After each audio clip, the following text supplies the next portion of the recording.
Bueno, vamos a iniciar. Vamos a hablar sobre cáncer de páncreas. En la clase de estómago sí vamos a desarrollar la parte benigna ahora. Después, al final de todo, ¿verdad? Y lo que faltaría que sería carcinoma gástrico, ¿verdad? Esa parte tengo grabada, así que no hay problema. Ahí sigue entrando gente. Bueno. La parte de pancreatitis aguda y crónica, esa clase ya está grabada y subida a la plataforma, ¿sí? Entonces, con la finalidad de ahorrar tiempo, ¿verdad? Vamos a desarrollar lo que es carcinoma pancreático o cáncer de páncreas en esta clase junto con vesícula biliar y luego haremos un repaso, ¿verdad? De las láminas histológicas que habíamos visto en la práctica, ¿verdad? En todo este tiempo. Y que eso va a entrar para el examen. Bueno, el páncreas, como ustedes saben, anatómicamente, ¿verdad? Se divide en tres porciones: la cabeza, el cuerpo y la cola, ¿sí? Los tumores malignos pancreáticos son más comunes en la zona del cuerpo. Sería en la zona media, ¿verdad? Del órgano. Sin embargo, los que causan mayor signo o sintomatología serían los carcinomas. This meeting is being recorded. Serían los carcinomas de cabeza, ¿verdad? Porque causan lesiones obstructivas o trastornos obstructivos, ya sea para la excreción del jugo pancreático, ¿verdad? O para la excreción de la bilis. En el caso de que cause una obstrucción a nivel del conducto excretor de la bilis, ¿verdad? Entonces, estaría produciendo ictericia, coluria. Coluria se le denomina a la orina, ¿verdad? La orina cuando tiene una coloración similar a la guaraná. Acolia, ¿verdad? Cuando hay deposiciones de materia fecal sin coloración, ¿sí? O sea, salen de un color blanquecino, no son amarillos, no son de color marrón, que sería la coloración natural, normal, ¿sí?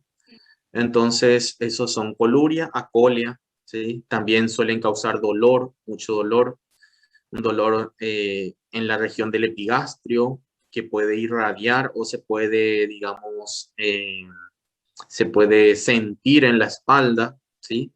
Un dolor irradiado es un dolor que se siente en una zona del cuerpo, pero que no se origina en esa zona, sino que se origina en otra zona, ¿verdad? Pero la persona siente en otro lugar, un lugar diferente al sitio de origen. Entonces, se puede sentir un dolor irradiado hacia la espalda.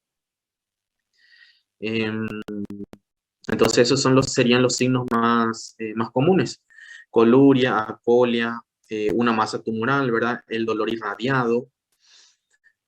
En este caso, aquí tenemos, ¿verdad? Esta es la porción del duodeno.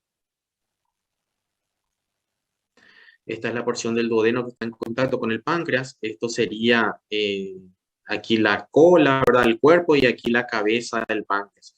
En los casos donde hay tumor a nivel de la cabeza, ¿verdad? Cerca del esfínter de Oddi, entonces se causan o se producen muchos trastornos obstructivos, tanto a la liberación del jugo pancreático. Entonces se puede, digamos, el cáncer de páncreas se puede complicar con un cuadro de pancreatitis aguda, o causan una obstrucción a la liberación o al flujo de la bilis, del líquido biliar, ¿sí? Entonces causaría los signos que le dije, ¿verdad? Coluria, colia, ictericia. Ictericia es la coloración amarilla, tanto de la piel como las mucosas, elevación de la bilirrubina directa, ¿sí? Todas esas alteraciones. Entonces son más comunes cuando el tumor se localiza aquí en la zona de la ampolla o de la cabeza del páncreas. En este caso, aquí tenemos un hígado, ¿verdad? Parénquima hepático, y tenemos al páncreas, ¿verdad? El páncreas con un gran tumor. La mayoría de las veces los tumores no son tan voluminosos, sino que son pequeños, inclusive solo pueden ser diagnosticados, ¿verdad? Luego de que las personas presentan alguno de estos síntomas o signos, ¿verdad?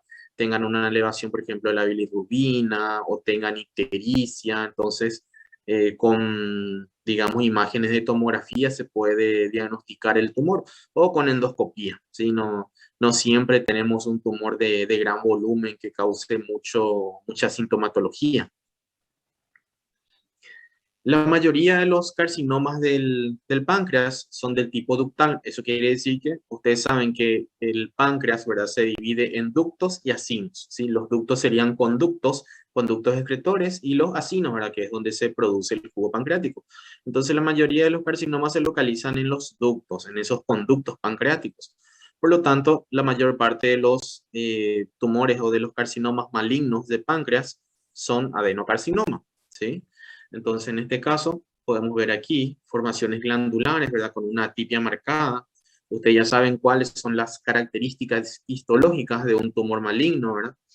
En el caso de ser un adenocarcinoma, por ejemplo, las glándulas tienden a tener una forma irregular. Las células que forman esa glándula o ese epitelio maligno, así es, de la parte exócrina, ¿verdad? Estamos hablando del páncreas exócrino. En el caso de las glándulas, ¿verdad? Las células epiteliales malignas tienen una pérdida de la polaridad, los núcleos de esas células epiteliales malignas aumentan de tamaño, se vuelven más hipercromáticos, ¿sí? Todo eso se denomina atipia. Empiezan entonces glándulas a aparecer glándulas irregulares con atipia, ¿sí? En este caso podemos ver aquí que las glándulas son irregulares, ya se ve marcada atipia, hay pérdida de la polaridad, hay núcleos de células epiteliales que se encuentran a nivel medio aquí y otros que se encuentran en la zona basal, ¿sí? Aquí vemos más glándulas irregulares, aquí alteración en los núcleos de estas células, también aquí glándulas irregulares. Entonces la mayoría de los carcinomas son adenocarcinomas. Como ustedes saben, también existen células neuroendocrinas en el páncreas. Por lo tanto, también el carcinoma neuroendocrino es una posibilidad. Podemos tener el carcinoma neuroendocrino, pero se da en el menor número de casos, ¿sí? La mayor parte de los casos son adenocarcinomas. Bueno, no hay problema. Como les decía, la mayor parte de los casos son adenocarcinomas. También pueden haber carcinomas neuroendocrinos, ¿verdad? Porque en el páncreas, ustedes saben que el páncreas se divide en una porción exócrina y una porción endocrina. Por lo tanto, hay células neuroendocrinas. Entonces, también se puede tener un carcinoma neuroendocrino en el páncreas, pero eso se da en el menor número de los casos, ¿sí? El mayor número de casos, entonces, corresponde al adenocarcinoma de páncreas. En este caso, aquí vemos todas estas formaciones, ¿sí? Las formaciones glandulares que son neoplásicas, que conforman el adenocarcinoma pancreático, ¿sí? Hay muchos subtipos de adenocarcinoma pancreático. Está el sólido quístico, el papilar, ¿verdad? El mucinoso. No viene al caso comentar cada uno, ¿verdad? Lo que ustedes deben saber nada más es que los carcinomas o el tipo de carcinoma más común a nivel del páncreas es el adenocarcinoma, ¿sí? Y que produce más, es más común en el cuerpo del páncreas, pero que produce más síntomas cuando se localizan en la porción de la cabeza, ¿sí? De la cabeza del páncreas. ¿Por qué en la porción de la cabeza? Porque en esa zona están más estrecho el conducto de Wilson, el conducto biliar, ¿verdad? El esfínter de Oddi. Entonces, cuando aparece un carcinoma en esa zona, causa mayor problemática o mayor estrago allí en la, en lo que es la secreción, la excreción de bilis y de jugo pancreático, ¿sí? Por eso los síntomas cuando son en cabeza de páncreas son más acentuados. A veces se puede tener un carcinoma de páncreas en el cuerpo, ¿verdad? Que pase desapercibido por mucho tiempo y que ya esté dando metástasis, ¿verdad? Pero como no presenta signos, entonces se diagnostica muy tarde. Sin embargo, como los tumores en la cabeza del páncreas muy rápido dan síntomas, entonces son, digamos, diagnosticados más a tiempo o más precozmente, ¿verdad? Aquí pueden ver ustedes formación de glándulas, voy a poner mi puntero, formación de glándulas, ¿sí? Bordes irregulares. Fíjense las células epiteliales de esta glándula, tienen un núcleo grande, aumentado de tamaño, ¿sí? Todo esto son núcleos. Y estos puntitos que están aquí dentro del núcleo son nucleolos, ¿sí? Entonces tienen núcleos grandes, algunos como estos son hipercromáticos, fíjense, estos núcleos son hipercromáticos, tienen nucleolo prominente, ¿sí? Todas estas son formaciones glandulares malignas, ¿sí? Es un adenocarcinoma de páncreas. Aquí, aquí, aquí, aquí, aquí, aquí, aquí.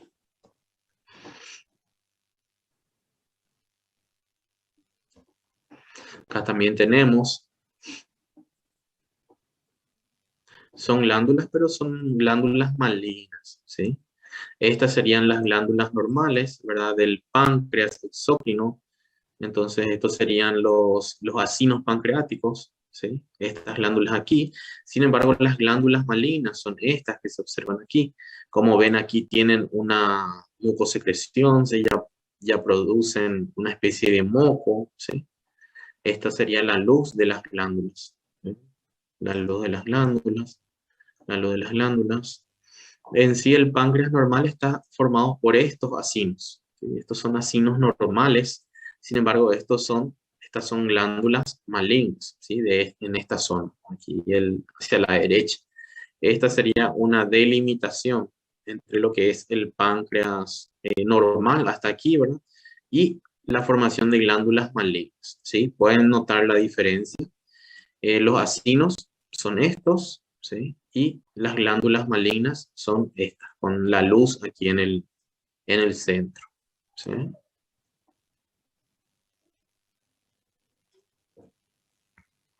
Estas son glándulas malignas del adenocarcinoma. Como pueden ver, la luz en algunos casos, ¿verdad? Son irregulares. En este caso, esto sería la luz, ¿sí? Las células, fíjense, tienen núcleo grande, núcleo hipercromático, ¿sí?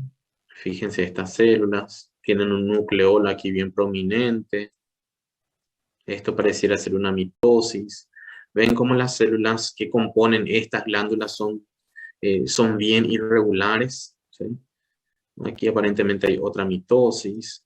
Todas estas son glándulas malignas, glándulas malignas, glándulas malignas, glándulas malignas, glándulas malignas. También aquí glándulas malignas. Las luces a veces son estrechas, son angostas, como en este caso. Esta es la luz de esta glándula maligna.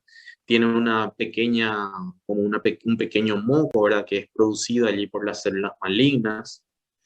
Fíjense el tamaño de las células epiteliales malignas. Son grandes, son irregulares, ¿sí? Todas estas son células malignas. Fíjense la diferencia entre los acinos pancreáticos y el adenocarcinoma. ¿Sí? Hay una diferencia bien marcada. También aquí, si se fijan, estas glándulas tienen varias luces. Esta es una luz, esta es otra luz, esta es otra luz, esta es otra luz. Entonces, en una misma estructura que sería esta, presentan varias luces, ¿verdad? Entonces a esas estructuras llamamos fenestraciones, ¿sí? Fenestración.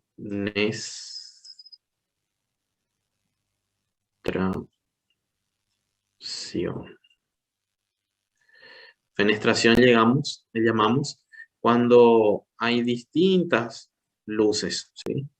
En una estructura. Entonces, esta forma o esta arquitectura fenestrada, ¿verdad? Suele corresponder o suele ser típica de los tumores malignos. Entonces, ¿por qué? Porque generalmente las glándulas presentan una sola luz, como esta, ¿sí? Una sola luz. Pero cuando presenta varios orificios, entonces eso ya es una indicación, ¿verdad?, de que hay una alteración arquitectural en esa glándula. Entonces a eso llamamos fenestración. Y es muy típico de los adenocarcinomas, ¿sí? Aquí fíjense. Ya también aquí, en esta estructura, vemos que aquí hay una luz, aquí hay otra luz, aquí hay otra luz, aquí hay otra luz, otra, otra. ¿Ven? Hay múltiples luces. Entonces, a esta estructura llamamos fenestración, ¿sí? Entonces decimos que son glándulas fenestradas, ¿sí? Como les dije, es una característica de un tumor maligno, de un adenocarcinoma.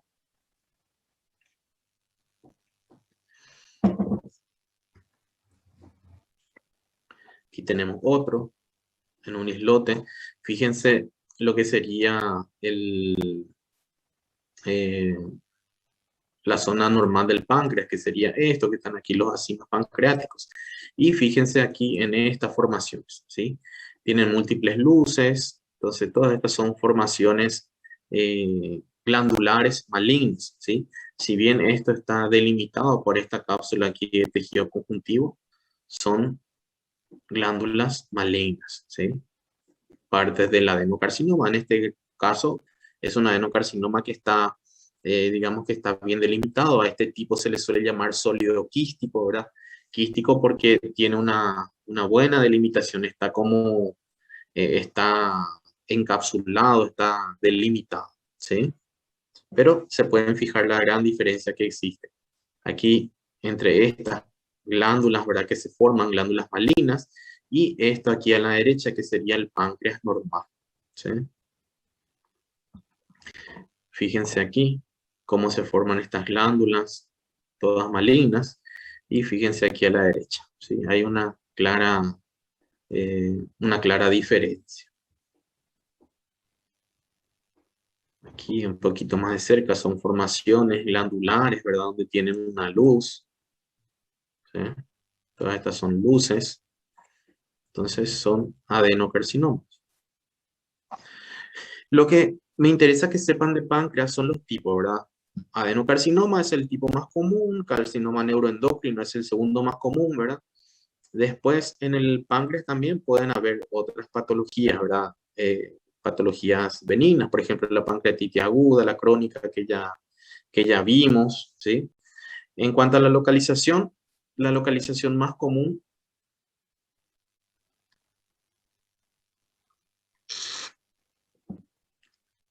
sí, hay pequeñas luces, pero es prácticamente insignificante.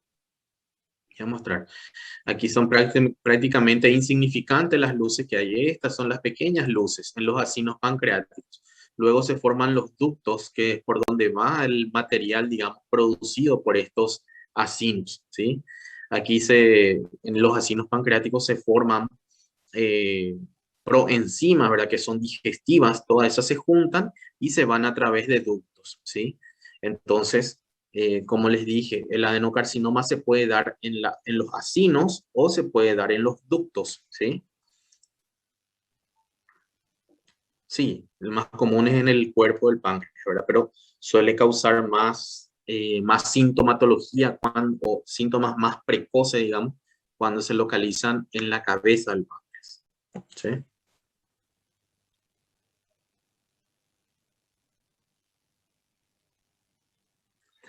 Entonces, los tipos, ¿verdad? Adenocarcinoma, carcinoma neuroendocrino, ¿sí? Sigue entrando gente. Doutor, permisso. Sí, decime. Existe alguma prova bioquímica que dá para detectar alguma alteração? ¿Alteración de? No caso do pâncreas, quando ele está com adenocarcinoma no corpo? Sí, hay marcadores que se elevan, ¿verdad? Pero digamos que un análisis donde te haces un análisis, eso te sale positivo y ya tenés cáncer de páncreas, no, ¿verdad? Pero sí hay marcadores que se aumentan, ¿verdad? Que suben. Por ejemplo, el CA19-9, ¿verdad? Que es de todo el sistema, de todo el aparato gastrointestinal, entonces eso se eleva en todos los casos de cáncer de colon, cáncer de recto, cáncer de lo que es vesícula biliar, cáncer de páncreas, eso se eleva. Y además puedes tener, por ejemplo, elevaciones de amilasa, de lipasa, ¿sí? Que son las enzimas pancreáticas que se producen en el páncreas. También, por ejemplo, puedes tener alteraciones en tus niveles de insulina, de glucagón, ¿verdad? Que son hormonas que son producidas por el páncreas. Entonces, cuando tu páncreas tiene un carcinoma, ya una parte de ese páncreas no está funcionando correctamente, por lo tanto puedes tener alteraciones en esas, digamos, en esas enzimas, ¿sí? Después también, por ejemplo, un paciente puede desarrollar diabetes a causa de un cáncer de páncreas, ¿entendés? Después tenés, por ejemplo, la bilirrubina, ¿verdad? La bilirrubina directa va a aumentar en los casos de cáncer de páncreas cuando son de cabeza. ¿Por qué? Porque hay un cuadro obstructivo en el páncreas, ¿sí? Entonces toda la bilirrubina se va a ir estacionando, la bilis se va a ir estacionando y va a aumentar la bilirrubina directa, ¿entendés? Después tenés Nossa.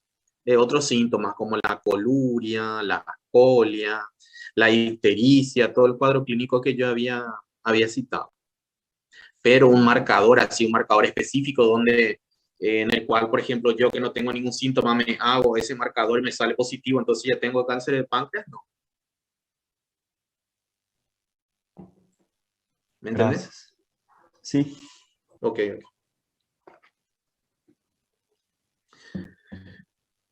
¿Alguna otra consulta?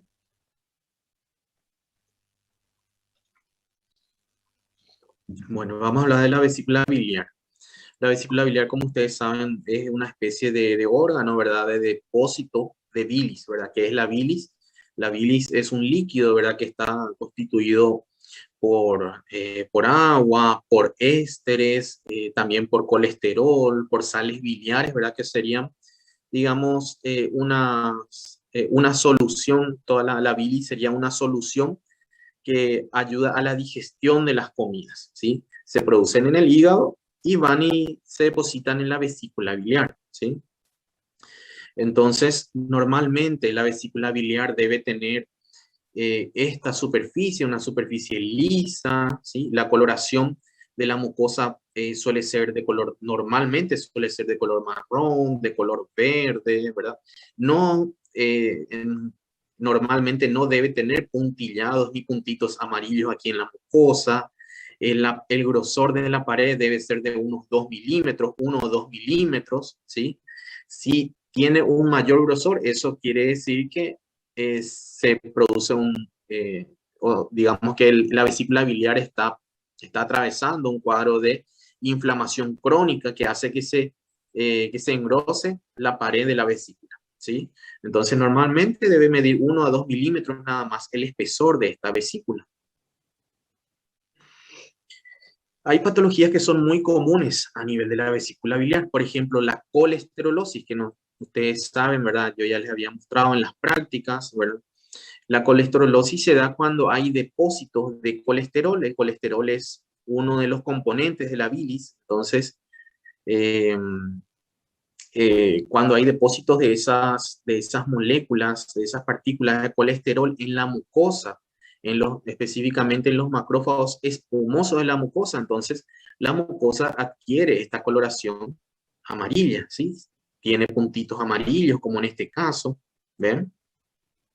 Entonces, nuestra mucosa pasaría de este color normal, parduzco, verde o marrón, sin puntillados, sin puntos amarillos, a esto, donde se ve una mucosa verde o marrón, ¿verdad? Con múltiples puntitos amarillos. Esta zona de puntitos amarillos corresponden a las zonas donde están. Sí, claro, todo esto yo voy a subir, todas las clases de esta semana voy a subir, todas las reuniones voy a subir a la plataforma, así que no se preocupen, ¿sí? Todas están grabadas.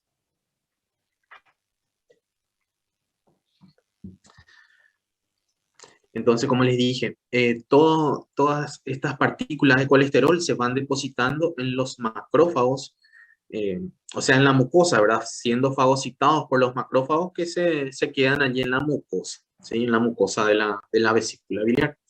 Entonces vamos a tener puntillado amarillo en los casos de colesterolosis, ¿sí? Colelitiasis. ¿A qué nos referimos cuando decimos colelitiasis? A la formación de cálculos, ¿sí? A ver. Hay gente que quiere entrar.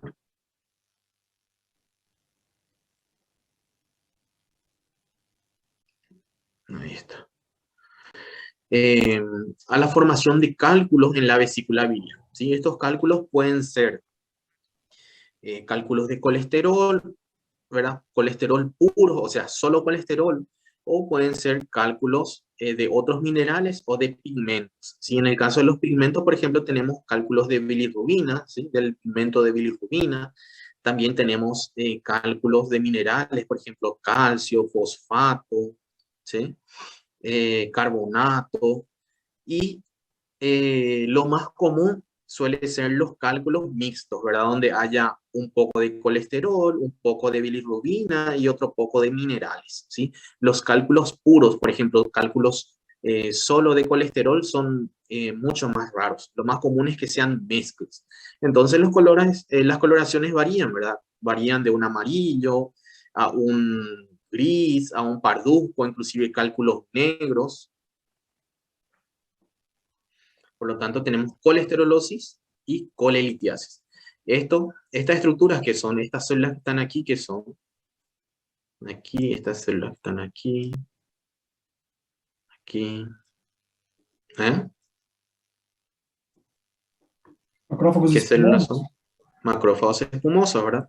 Entonces nosotros le llamamos macrófagos espumosos porque son macrófagos cuyo citoplasma, como ustedes pueden ver aquí, el citoplasma tiene un aspecto de espuma o de pequeñas burbujitas, ¿sí? Aquí este citoplasma tiene aspecto de espuma o de pequeñas burbujitas, por eso se llaman espumosos, ¿sí? Y en esos macrófagos espumosos es donde se depositan las moléculas de colesterol. Aquí ven más, ¿sí? Más macrófagos espumosos en la mucosa. Estos son los cálculos, ¿sí? Entonces en estos casos tenemos colelitiasis. Como ven aquí, aquí hay cálculos amarillos, aquí hay cálculos amarillos con unas áreas que son de tono verdoso, parduzco, ¿sí? Entonces los cálculos más comunes suelen ser los mixtos, ¿sí? Donde hay una porción, una parte de colesterol, otra parte de minerales, otra parte de bilirrubina. Los cálculos, esto por ejemplo suelen ser de colesterol, los cálculos puros, o sea que todo esto está compuesto por colesterol, pero no es lo más común, ¿sí? Lo más común son los mixtos, ¿sí? Que tienen varios tipos, digamos, mixtos. Nuevamente la colesterolosis, como pueden ver la mucosa tiene este puntillado amarillo. Esto por ejemplo puede ser una pregunta de examen. ¿A qué patología corresponde esta alteración macroscópica? Le puedo decir yo, ¿verdad? Ustedes no me pueden decir colelitiasis, no me pueden decir colecistitis, ¿verdad? Entonces me deberán decir colesterolosis, ¿sí? Este tipo de preguntas es la que yo voy a hacer en el examen. Preguntas fáciles, sencillas, ¿sí?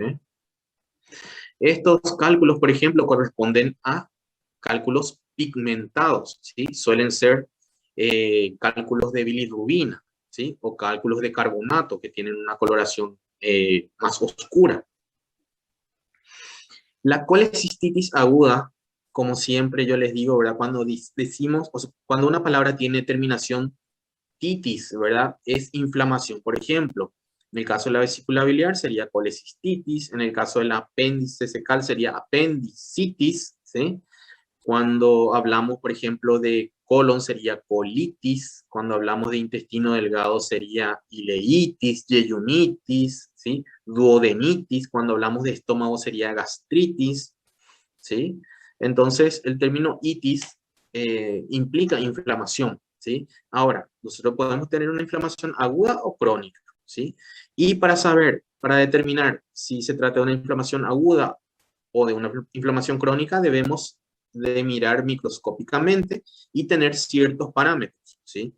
Cuando tenemos un órgano donde hay infiltrado inflamatorio con neutrófilos y tenemos edema, tenemos hemorragia, ¿verdad? Tenemos vasocongestión, entonces hablamos de un proceso inflamatorio agudo, ¿sí? Cuando tenemos un tejido o un órgano donde haya fibrosis, calcificaciones, granulomas, ¿qué más? Fibrosis, ya les dije, bueno, y células inflamatorias, por ejemplo, plasmocitos, macrófagos, eosinófilos. Entonces, hablamos, espesamiento de la pared, sí, también, ¿verdad? Entonces, hablamos de proceso inflamatorio crónico, ¿sí? Por lo tanto, nosotros para decir inflamación aguda tenemos ciertos parámetros, para decir que una inflamación es crónica tenemos ciertos parámetros, ¿está bien? Entonces, en nuestra vesícula biliar nosotros podemos tener los dos tipos de inflamaciones. Podemos tener inflamaciones agudas y podemos tener las inflamaciones crónicas, ¿verdad?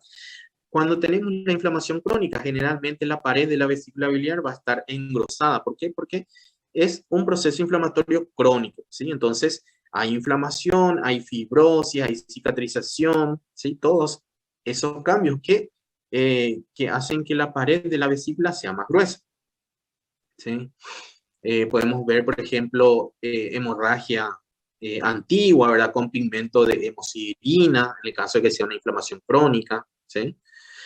Y, ¿qué pasa? Esa vesícula también, supongamos que aparece un cálculo en la vesícula y ese cálculo ulcera el epitelio, ¿sí? Entonces, allí se puede producir un proceso inflamatorio agudo que se le agrega al proceso inflamatorio crónico que ya estaba sufriendo esa vesícula biliar. Entonces tendríamos una colecistitis crónica agudizada, ¿sí? O puede que esa vesícula, biliar sea normal y de pronto tenga un proceso inflamatorio, de pronto se ulcere o de pronto haya una infección, ¿verdad? Entonces tendríamos una colecistitis aguda, ¿sí? O puede que esa vesícula biliar esté engrosada porque siempre tuvo cálculos, porque tiene colesterolosis, ¿sí? Entonces constantemente esa vesícula está sufriendo inflamación, entonces tendríamos inflamación crónica, ¿sí? Ahora, nosotros mirando microscópicamente esto, vemos que este epitelio está lleno de neutrófilos, ¿sí? Estos son neutrófilos, esto también, aquí también, aquí también, aquí también, también, también, también, también. Todos estos son neutrófilos, ¿sí? Entonces, cuando tenemos neutrófilos, hablamos de una inflamación aguda. Tenemos aquí una colecistitis aguda, ¿sí? Sin embargo, si vemos, por ejemplo, aquí eosinófilos, los eosinófilos suelen ser así, como un pequeño número 8, ¿sí? Con el citoplasma bien rojito, bien eosinófilo. Entonces, si vemos eosinófilos y vemos neutrófilos, entonces es una colecistitis crónica agudizada, ¿sí? O si vemos muchas células plasmáticas, las células plasmáticas suelen ser así, ¿verdad? Y el núcleo suele estar aquí. Entonces, hablamos de una colecistitis crónica. Esta, por ejemplo, es una célula plasmática, ¿sí? Entonces, hablamos de una colecistitis crónica también agudizada, cuando hay los dos tipos de células inflamatorias, ¿sí? Por lo tanto, en la vesícula biliar podemos tener inflamación aguda, crónica, podemos tener ambas, podemos tener cálculos, podemos tener colesterolosis, ¿sí? Aquí, por ejemplo, si ustedes se fijan, esta pared, la pared de la vesícula biliar, ya se ve marcadamente engrosado. Esto ya tiene más de 2 milímetros. Recuerden que normalmente la pared era así, era finita, 1 o 2 milímetros, ¿sí? Como máximo. Fíjense aquí el espesor. Es bien delgadito, ¿sí? Sin embargo, aquí en este caso ya tenemos una pared engrosada, ¿sí? Entonces probablemente aquí ya tengamos una colecistitis crónica. Además de la colecistitis crónica, vemos que hay algunos cálculos, ¿sí? Entonces tenemos litiasis. ¿Ven? Todos estos cálculos, ¿sí? Todos estos cálculos. La presencia de estos cálculos producen una reacción inflamatoria crónica, ¿sí? Fíjense la cantidad, parece un empedrado hasta aquí. Está lleno de cálculos, ¿sí? Los cálculos pueden variar de tamaño, pueden haber cálculos que sean de 1 o 2 milímetros, que son los más peligrosos, y pueden que hayan cálculos grandes, ¿verdad? De 1 o 2 centímetros de tamaño, que son los menos peligrosos, pero son los más dolorosos. Más dolorosos, ¿por qué? Porque son de mayor tamaño. Y menos peligrosos, ¿por qué? Porque esos cálculos no se van a mover de la vesícula biliar, no van a migrar a través de los conductos, ¿verdad? No, el conducto biliar, no va a salir ese cálculo a través de los conductos, ¿sí? No, entonces no puede provocar, digamos, una obstrucción ya sea del colédoco o de cualquier parte del conducto biliar, ¿verdad? ¿Por qué? Porque son cálculos grandes. Sin embargo, los cálculos que son pequeñitos, de 1, 2, 3 milímetros, sí pueden migrar. Entonces pueden migrar y pueden causar una obstrucción a nivel del conducto cístico, del conducto colédoco. Y cuando eso ocurre, entonces eso puede ser causa de pancreatitis aguda. ¿Sí? Sí, me imagino que debe ser horrible el dolor, ¿verdad? El dolor suele ser, o sea, el dolor se clasifica en distintos tipos, ¿verdad? El dolor tipo cólico, el dolor punzante, el dolor quemante, ¿sí? En el caso de las vísceras, cuando el dolor es visceral, o sea, un órgano es el que duele, suele ser de tipo cólico, entonces tenemos un dolor muy acentuado que después pasa un poquitito y luego vuelve a aparecer y luego pasa y luego vuelve, ¿verdad? Sí, ese es el dolor irradiado. Cuando nosotros sabemos, ¿verdad?, que la vesícula biliar se encuentra por debajo del hígado, en el hipocondrio derecho, ¿sí? Sin embargo, el dolor uno siente en la espalda, ¿verdad? ¿Por qué? Porque es un dolor irradiado. Por la disposición de los nervios, ese dolor se manifiesta en la espalda, ¿sí? Entonces, cuando se golpea uno de las, además de la palpación, ¿verdad? Uno de los exámenes que se suele hacer es golpear un poquitito la espalda, ¿verdad? Por debajo de los omóplatos y es muy doloroso en esos casos, ¿verdad?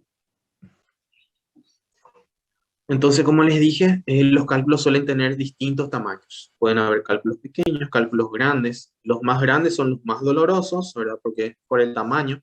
Los más pequeños son los más peligrosos porque esos pueden migrar, ¿sí? Y pueden producir pancreatitis aguda. La colicistitis crónica, entonces aquí tenemos una imagen de colicistitis crónica, tenemos aquí la mucosa, vemos que la pared ya está engrosada, ¿sí? Está en la muscular, hasta aquí está engrosado, ¿sí? Y aquí podemos ver todo el infiltrado inflamatorio que se observa, ¿sí? Todo este infiltrado inflamatorio.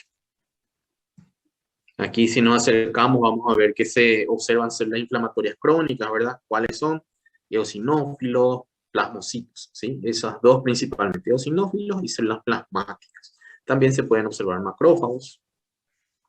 Vemos que aquí hay un pigmento marrón. Esto es pigmento hemosidérico, ¿sí? Todo esto marrón que está aquí es pigmento hemosidérico, ¿sí? Entonces eso quiere decir que hubo una hemorragia en esa zona, ¿sí? Aquí en la zona del epitelio, por ejemplo. También aquí, en todo este epitelio hay pigmento marrón.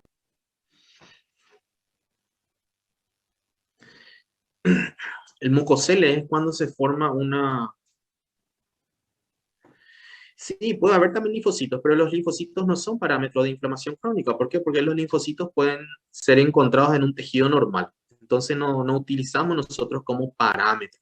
Sí se pueden observar, en una inflamación aguda se puede observar, en una inflamación crónica se puede observar, en un tejido normal se pueden observar, entonces no son parámetros, ¿sí? Pero sí puede haber, ¿entendés? Nosotros siempre tenemos que basarnos en parámetros, por eso, cuando hablamos de inflamación aguda, nosotros tenemos que tener un parámetro que nos diga que eso es una inflamación aguda y no crónica. O cuando hablamos de inflamación crónica, tenemos que tener un parámetro que nos diga que eso es una inflamación crónica y no aguda, o no un tejido normal.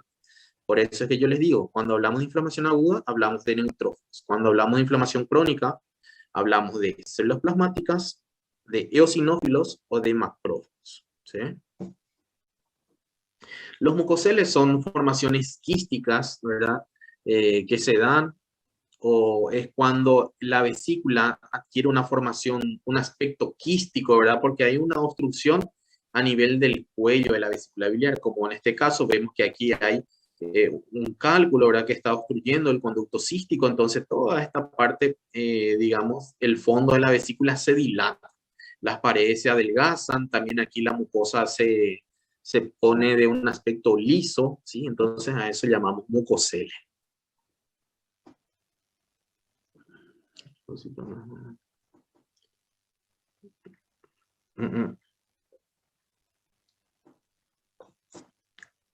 No, Kenio. Bueno, puede decir que es una inflamación crónica cuando observas solo linfocitos. Vos tenés que observar otros tipos celulares para decir que es una inflamación crónica. Tenés que observar plasmocitos o células plasmáticas, ¿verdad? Que son lo mismo, macrófagos o eosinófilos, ¿sí? Si observas solo linfocitos, no puedes decir que es una inflamación crónica.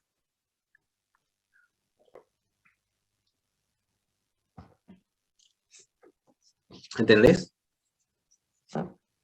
Porque yo quiero que te quede claro, o sea, no quiero que no entiendas o que te quedes con la duda, quiero que entiendas. Doutor, ¿Sí? permiso. Eu Sí, me recordo de estar lendo um livro que sí. eu coloquei aí em chat los linfócitos e macrófagos, não solamente Mm. los linfocitos. Los linfocitos e los macrófagos não são as células principais da inflamação crônica? Claro, eso Pergunta. es lo que yo te estoy diciendo, ¿verdad? Que el linfocito puedes tener una inflamación crónica, puedes tener una inflamación aguda, puedes tener el tejido normal también, pero no es un parámetro histológico para que vos hables de inflamación crónica. Ahora, si ves macrófagos, allí sí. Si ves macrófagos, sí. ¿Entendés? Ah, sim. Graças, doutor. Dale, dale. O si ves, no ves otros tipos de leucocitos y ves solo linfocitos, pero linfocitos formando folículos linfoides, por ejemplo, en los cuadros de gastritis, allí sí decís que hay una inflamación crónica, ¿verdad? ¿Por qué? Porque se forman folículos linfoides, no son simples linfocitos aislados, son linfocitos ya organizados, ¿entendés?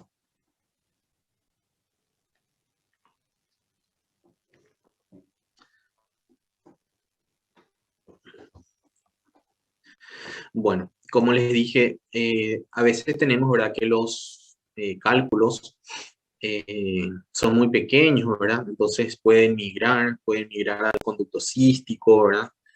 Y de allí producir cuadros obstructivos tanto para el drenaje de la bilis como cuadros eh, obstructivos para el jugo pancreático. ¿Por qué? Porque ustedes saben que el conducto biliar, ¿verdad? Se encuentra por encima del conducto de Wilson, que sería el conducto del páncreas. Entonces, cuando hay un cálculo que está obstruyendo el conducto biliar, entonces eso presiona de hacia afuera, presiona el conducto de Wilson. Y allí se produce una obstrucción también al pasaje del líquido pancreático. Y eso acarrea una complicación que se denomina pancreatitis aguda, acarrea una activación de todas las proenzimas que se producen en el páncreas, porque en el páncreas no se producen enzimas, se producen proenzimas. Las proenzimas son liberadas y en el intestino se activan, ¿sí? ¿Por qué? Porque son muy potentes y ya se liberan como enzimas dentro del páncreas, van a digerir el páncreas, que es justamente lo que ocurre en la pancreatitis aguda. Hay una digestión, una lesión en el páncreas. ¿Por qué? Porque las enzimas están activadas, ¿sí? Entonces, cuando hay una obstrucción en el conducto biliar, eso puede ocluir también el conducto de Wilson y allí las proenzimas se quedan estancadas y se activan. Y en esos cuadros ocurre la pancreatitis aguda, ¿sí?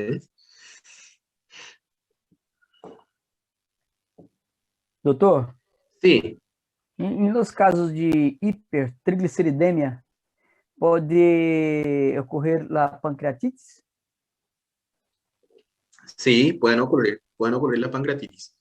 En los casos de hipertrigliceridemia, pero vos sabés que hasta 160 es normal la cantidad de triglicéridos, ¿verdad? En la sangre, según la unidad de medida, ¿verdad? Pero miligramos por decilitro son 160, ¿sí? Entonces, ocurre generalmente pancreatitis aguda cuando ya los triglicéridos llegan a los 900, 1000, 1200, que es una cantidad exageradamente alta, ¿sí? Entonces, en esos casos, sí, eso también puede producir un cuadro de pancreatitis aguda. Como é o mecanismo, doutor, que hace com que ocorra a pancreatites devido a Ocurre una lesión a nivel de los acinos pancreáticos, ¿sí? Así como el alcohol puede dañar a los acinos pancreáticos, ¿verdad? Y puede producir pancreatitis aguda, también la hipertrigliceridemia puede producir pancreatitis aguda. No es un cuadro obstructivo, es un cuadro de lesión celular. Ah, sim, não é igual no caso de um cálculo En migrado. los cálculos, por ejemplo, es algo obstructivo, ¿sí? Sim, sim, Algo sim. mecánico obstructivo, pero en el caso del alcohol, el alcohol es el principal causal o el principal agente que causa pancreatitis aguda, ¿sí? Está el alcohol, antes se creía que eran los cálculos biliares, o sea, de la vesícula biliar, pero hoy en día el alcohol es el principal. En segundo lugar están los cálculos, ¿sí? Y así como el alcohol daña directamente a las células, también la hipertrigliceridemia.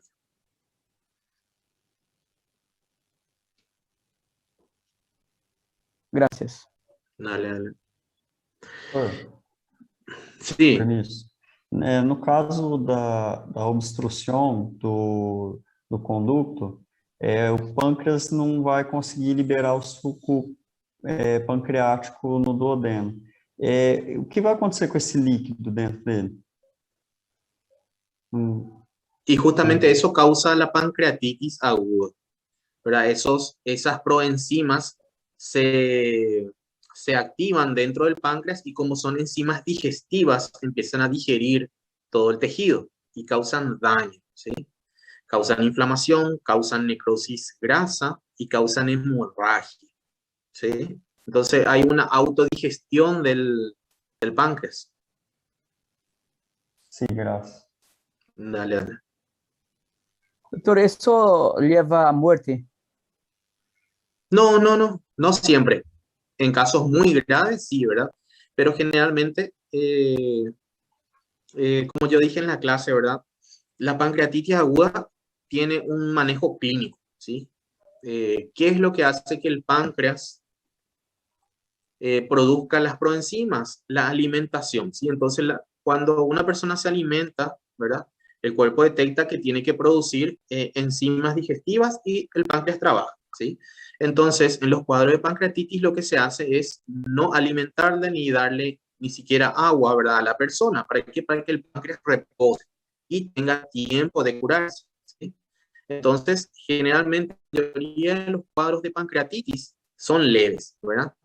En el caso de que sea un cálculo, por ejemplo, o sea, de que sea obstructiva la causa, lo que se hace es retirar el cálculo y todo ya vuelve a la normalidad, ¿sí?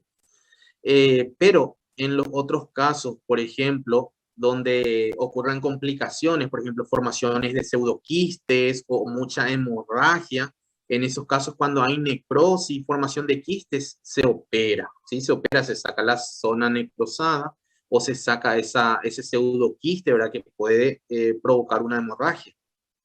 Pero la mayor parte de las pancreatitis son leves, ¿sí? No son muy complicadas. E esta inflamação, doutor, pode cronificar? Claro, justamente la pancreatitis crónica se da por eso, porque hay, digamos que, pequeños focos de inflamación, ¿verdad? Que siempre se dan por ejemplo, en el caso de las pancreatitis crónicas, así como, te explico mejor, las pancreatitis crónicas, así como las pancreatitis agudas, ¿verdad?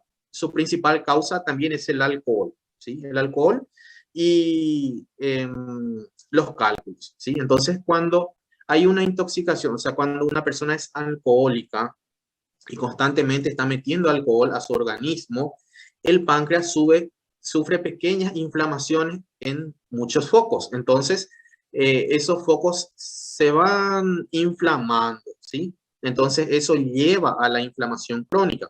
Por lo tanto, si tu pregunta es si ¿La pancreatitis aguda se puede cronificar? Sí, ¿verdad? ¿Por qué? Porque pequeños focos inflamatorios pueden desencadenar una pancreatitis crónica, ¿entendés? Puede desencadenar la fibrosis y las formaciones quísticas, que son las alteraciones que son visibles a nivel del páncreas. También eso, cuando tenés fibrosis, por ejemplo, del páncreas, ¿verdad? Tenés también las consecuencias, tenés menos enzimas digestivas, tenés menos páncreas endocrinos, ¿verdad? Entonces se puede desarrollar diabetes, por ejemplo, ¿sí? Doutor, entonces hay una disminución significativa de la acción del páncreas, no que perca totalmente la función. ¿En qué caso? Una pancreatitis crónica. En la pancreatitis crónica no es que se da una pancreatitis crónica grave de repente, sino que es la suma de múltiples foquitos inflamatorios agudos, ¿entendés?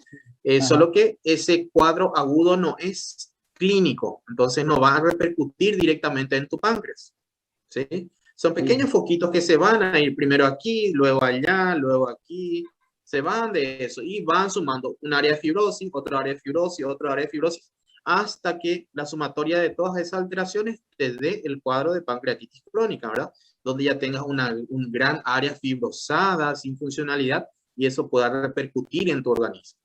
¿Entendés? Sí, sí, gracias, doctor. Muchas gracias. Dale, dale. ¿Alguna otra consulta? Bueno.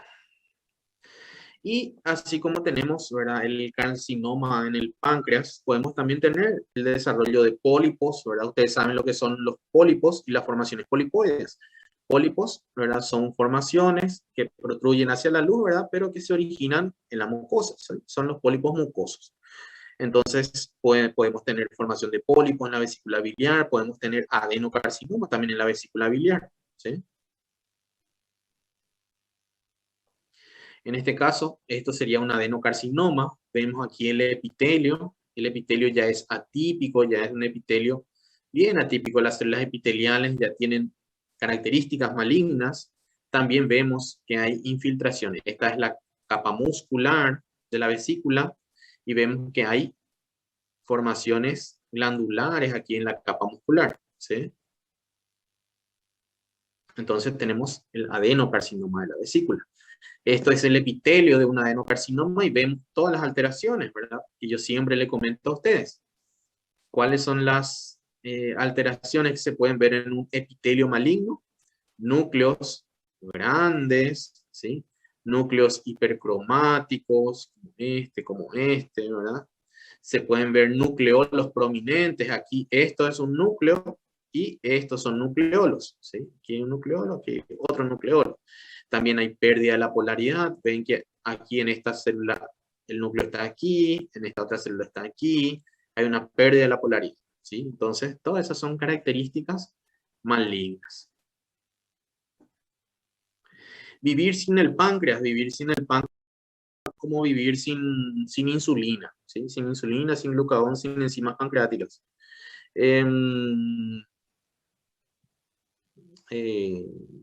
No creo que pueda vivir sin el páncreas, ¿sí? Sería insulino dependiente totalmente eso sin hablar de las enzimas digestivas que produce el páncreas, ¿sí? Aunque las enzimas digestivas también se pueden producir a otro nivel, pero yo creo que no se puede vivir sin el páncreas. La verdad que nunca escuché. Estas son figuras mitóticas. No sé si ustedes escucharon ya a alguien que no tenga páncreas y esté vivo, ¿verdad? Al menos algo de parénquima, ¿sí? Comentanos un poco cómo es el caso, porque la verdad que, o sea, sin páncreas exócrino y sin páncreas endocrino, o sea, sin el páncreas completo, allí no sabría, ¿verdad? Pero supongamos que los diabéticos, todo el páncreas, porque lo que se suele hacer es sacar, lo que se suele hacer es sacar solo el tumor. Entonces se hace una cirugía que se llama cirugía de Whipple, que es cuando el cáncer de páncreas se encuentra en la cabeza, se saca la cabeza del páncreas. Si es muy grande, también el cuerpo del páncreas, se retira duodeno, se retira el estómago, o sea, se retira todo un bloque, ¿sí? Pero igual le queda algo de páncreas, sería el páncreas que está en la cola, ¿verdad? Esa es la cirugía de Whipple. No sé si se habrá retirado todo el páncreas. Puede ser, ¿verdad? Yo nunca escuché realmente. Habría que investigar bien si todo el páncreas se le sacó o solo se le sacó la porción que tenía tumor.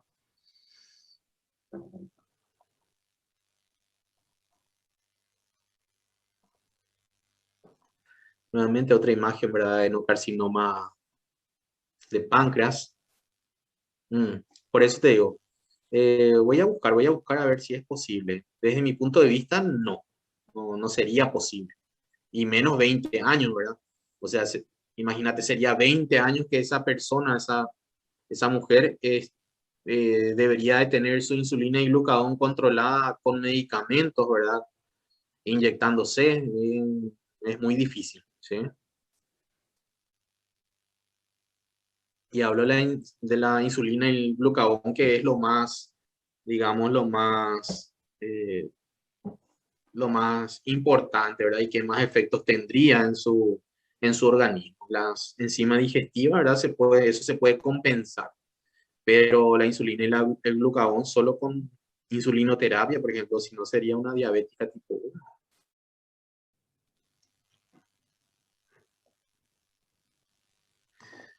Aquí hay más de lo mismo, ¿verdad? Glándulas malignas con todas las características histológicas de las células epiteliales, ¿verdad?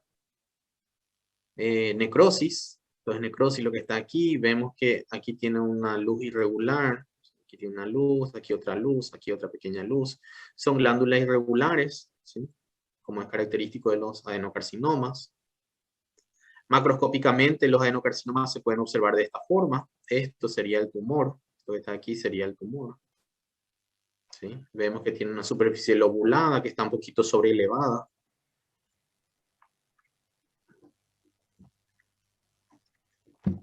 Bueno. ¿Alguna pregunta, chicos? Podemos hacer un pequeño receso de 10 minutitos y luego damos el repaso, si les parece. ¿Sí? Ok.